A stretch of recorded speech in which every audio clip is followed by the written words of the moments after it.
Hola, buenas tardes. Here we are today. It's Wednesday afternoon. No, it's not. It's Thursday afternoon. I'm sorry.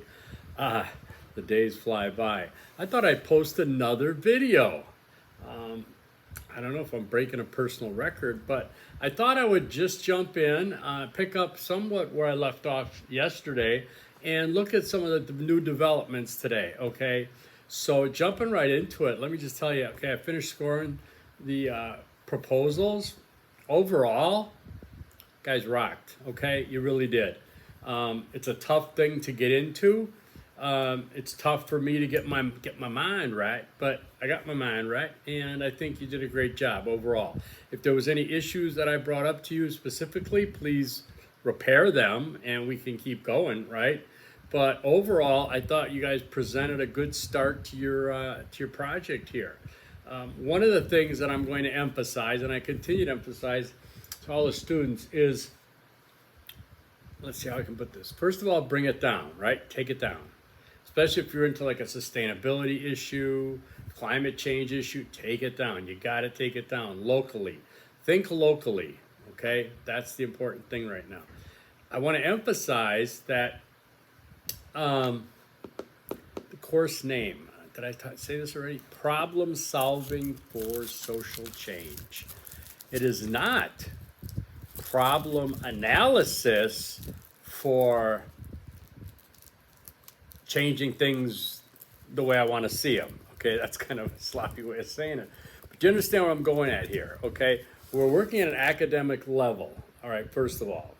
And academic research is what builds all these research buildings on all these campuses or campi.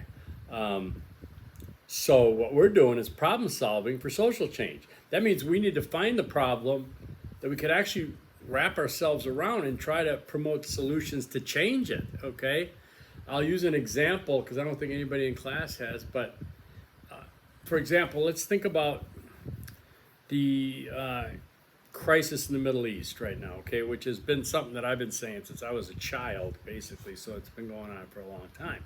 I'm not going to rant politically, emotionally here. I'm going to talk about how we take an issue like that and make it fit in this class, because it's not a local problem. I mean, I don't think any of my students are over there right now. So, what we can look at, though, is whatever community we're in. I'm here in Phoenix, right outside of Tempe and Chandler and ASU and all that. Communities have been polarized by this issue in many ways, okay? It could be young, old, generationally, religiously. There's all different demographics. It's very complex. And yet it's very simple when you say, stop the fighting, stop the killing. That's the simple thing. Complexities all add on. But we're saying problem solving. We're not saying go in and start telling about who's at fault, who's doing what to who and why. No, it's problem solving. We have a problem over there. How is it impacting my community? How is it impacting my family? How is it impacting locally? Local colleges, community or otherwise, right? And then we say problem solving. What could we do to help this? Because this problem will not be solved through dropping a bomb, right? You believe that, don't you? I don't care what side you're on or whatever. We should all be on the side of peace, love, kumbaya, right? But let's say in your community, is there a mosque, a synagogue, a church? Are they doing some interfaith events that can show people that we can love each other in peace, right? Setting the example, not to point fingers, not to push people, not to tear off hijabs, not to, be show anti-Semitism. But let's look at problem solving. That's an extreme I'm giving you because you can see then how clear that is. I'm not problem analyzing, problem complaining, or cheering for a side. I am saying problem solving. Because as you know, as you've gotten older, so many issues are complex. We each see things so much different than others because of our own personal experiences, our ages, all kinds of things. So for us to problem solve, we need to present, the cliche, ideas thinking out of the box or whatever, but not really. Again, so you take that big global issue, you bring it down to locally, and you say, you know, you look at some of the solutions might be what's going on. Are they having these interfaith events to show that we can get along, set the example? Does it create a de-escalation? Because some of this, you know, you call me crazy, some of it seems to be intentionally escalating, right? The disruptions and that, calling attention to it. I guarantee wherever you are in life at this time, 20 years from now, your attitude's going to change. It could be more intense, could be less intense, but it won't be the same. It's just, that's life, okay? And we all think we're doing the best we can. We all I know we're doing the best we can with what we have to work with. So I'm just saying, though, in this project, let's focus on problem solving. And we can do that locally. We're not going to solve, you know, global warming as an undergrad class at SNHU, right? You don't want me to put that on you, right? You don't want me to say, okay, you're going to solve, you're going to cure cancer, you're going to cure hunger, you're going to cure. No, we're not thinking on these big, huge, idealistic terms, right?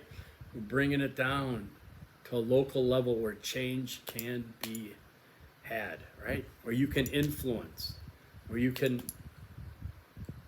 steer just a little bit that arc of justice, right? Anyways, okay, so also I wanted to point out, you get some tricky things. I noticed this because of the people that chose Me Too on the review there. Me Too was a hashtag, right?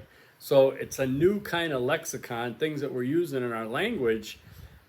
Don't hyphenate it, don't space it. It's capital M, small e, capital T, small o. That's Me Too. You don't put the hashtag in a paper, but it's not two separate words, it's not hyphenated, and it's not hashtag.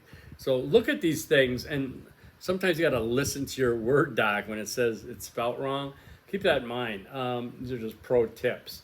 I had a paper, and I'm gonna say what I read in it, okay, and I'm gonna tell you why. There was one sentence, and it said, Reaganomics shifted the national economic identity to a corporation first model. Okay, the student wrote that. All right, now I want to talk about this because it's so important what happened here. It just blew my mind. Okay, Reaganomics shifted national economic identity to a corporation first model. That's a statement that any one of us could write, especially those who are familiar with that type of political science, with that type of economics, things like that. We could write that, right? Here's the thing. What came after that? Parentheses, Mora, comma, 2018. Mind blown. I want to say that, I hate to admit it, but I see something like that, I want to just give 100% no matter what. Because you just did what we need to do. Okay? The reason that it thrilled me so much was not because any political agreement or disagreement I have with the statement. Doesn't matter. It was because the student made a claim, in this case regarding Reaganomics, and then they backed up the claim with a credible source. Not just the name Mora 2018, but Mora and Diorio, The Fight for $15, The Right Wage for a Working America, Berkeley Journal of Employment and Labor Law, number 39, issue 1. That's how it's done, people. That's like a slam dunk. That's Spike the Football. That's how it's done. Made a claim in the paper. Didn't just say, take my word for it. Cited a journal, an academic journal. Didn't cite an encyclopedia, a .com. It wasn't anecdotal. This is how it's done, people. That is academic work, all right? Anytime you can do something like that, you're gonna get applause from me because that's how it's done. Academic, all right? Now, another thing I want to talk about was I chose the Me Too movement. I choose to write about Malala. I'm choosing to do this. I'm choosing to do that. When you put yourself into it, okay, let me give you an example. Remember in high school, grade school, whatever, college for that matter, any textbook you had, pull out a textbook, right? Let's say I had a history textbook here, right? And there was a chapter on the Civil War. And the chapter could have been written something like, okay, in 1860 something or whatever year that was, and Lincoln did this and everything like that. Notice that that's what you read, something like that, right? You did not read. In 1864, there was this battle of blah, blah, blah. I think the battle was wrong because from what I see, this guy did this, and I don't think he should have did this. And I believe, in my opinion, no, when you write academically, take yourself out of it, right? You don't see an academic work hardly at all. If you see a we or an I or a me, it'll be like the royal we, right? It'll be like we as in the researchers, okay? So this is a clear delineation. I'm giving you a pro tip. If you want to do top-notch academic writing, you take yourself out of it. There's no I, me, or my, okay? There is the research, the topic, the subject. Think about any textbook you read. You don't see the author. You don't know who the author is. Who cares? They wrote a textbook. Textbook writing is good business, though.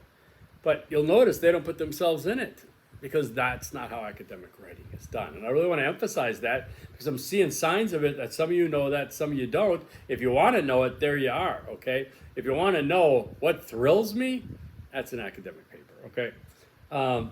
So there's that. That's good. So take yourself out of it. Otherwise, what are you doing? You're editorializing. You're telling me what you believe, what your opinion is. Wait, is that what we're doing here? No, we're doing research paper. We're looking at a topic. We're looking at some of the dynamics of it, the history, the connections of it, social justice, civil responsibility, sustainability. We're not saying connect it to you, okay? Yes, some of you do have personal stakes in it, and that's fine. And I've already commended people who have brought that up, but stay away from overdoing it, all right? You take yourself out of it. Anecdotal evidence, you know what I mean by anecdotal evidence? That's like, well, you know, I had this friend, and he went down to Mexico, and let me tell you, he had nothing but trouble down there, okay? That's anecdotal. There's no basis in fact, no basis in data. It's a story. And when you get into like a subject like oral history, everything is anecdotal. Oral history is marvelous. The movie I made for grad school was an oral history because each one of us, each one of you, each one of us, we have a right to our story, to our own oral history, and we can tell that the way it is. It's a different type of history, a different type of academia than fact-based research, okay? We're not doing editorial here. We're not doing opinion pieces. We're trying to problem solve, right, for social change, okay? So we got into that. So just be careful. Like I said, I'm not going to hammer anybody, not going to embarrass you or anything like that. I'm saying that if you want to step up your game, this is higher ed. We step up our game and we show that we belong at that level. We're not trying to skate through. Are we just skate through? Okay. My nose is really red. I fell last night. I actually passed out. These meds I'm on, I don't know. I got up too fast maybe. It was late. Tried to close my blinds and boom, I went down. I almost was, I'm having a rough week, people. Okay. Anyway, sorry. I should cut that out. I can't. All right. Inherent bias. We all have it. I think I might have mentioned it. If I did, great. I'll do it again. We all have inherent bias. There's nothing wrong with it. We all are biased, okay? I like this chain. You may think it sucks. I like my earrings. I've had them for 45 years. That's not a midlife crisis there, people. That's trend setting back in the early 80s. But a lot of people don't like stuff. You have bias. You have inherent bias, okay? For whatever reason. That's fine. It's how civilization advanced to where we were. We survived by being able to judge things before we got in too much trouble. Now, however, as a civilized species doing academic work, we can try to check our bias at the door. Understand what it is, acknowledge it, be aware of it. Nothing wrong with it, but know that, especially in a paper like this, you're not trying to like, I'm going to convince people that this is the way, I'm going to convince this is the way to do it. No, no, no. You are going to look at it as an academic. That doesn't mean both sides are right or have a point of view. It means you're going to look at them, right? And make judgments based on fact and data, okay? Let's see. Okay. So yeah, so getting into like keeping yourselves out with I choose to, this, that's it, I believe, all that is self-evident. You already chose it. The reason I'm reading it is because you chose it, right? So be careful. And I'm just trying to give you a chance to, you know, think about these things because it'll help step up your game. Some of you are ready to graduate. Some of you are going to continue writing and doing the things, right? Okay, so I'm at 15 minutes. I think that's about it. Little reminders, anytime you write skin color, capitalize it. Be careful with your turned in scores, all right, and double check that. Also, Word only, okay, no PDFs, all right, I'm zeroing PDFs, all right. Let's see, make sure your name is on the paper, use spelling and grammar check, use the prompts like a lot of you have been, that's so great, all right. I think that's all I have for right now. It's, like I said, it's Thursday. So it looks like I'm going to put Module 2 behind me except for, rescoring any papers that come in, any work comes in, any rescoring anybody that wants to redo theirs. I'm also obviously here to take phone calls. I'm talking at least a student every day. I'm open to as many need be, because once I think you talk to me and we talk about your specific topic and situation, you're probably going to breathe a breath of fresh air and say, this is pretty cool. I know I can get through this now, right? So just let me know. I think that's it. I'll get you out of here. 16 minutes seems to be my normal kind of thing nowadays, right? So have a great day, great weekend. I'll be posting another video. Sunday's my birthday, not to brag, but I got 66 years coming. Oh God. So I'm probably not going to post on Sunday. I'll be busy. I think I'm going to go to the Diamondbacks Marlins game, which is like punishment. No, I'm going to go to that. I'm going to go out to brunch. So I'll probably post something Saturday or Monday, okay? And I'll lean towards Saturday because I like to give you guys a head start. Monday always seems like, well, we're already going. So, and a lot of you are still working ahead, and I appreciate that. You're invested in this class, and you're doing a great job. I want to emphasize that. Keep it up. Let me know if I can be of assistance. 17 minutes. I'm out of here.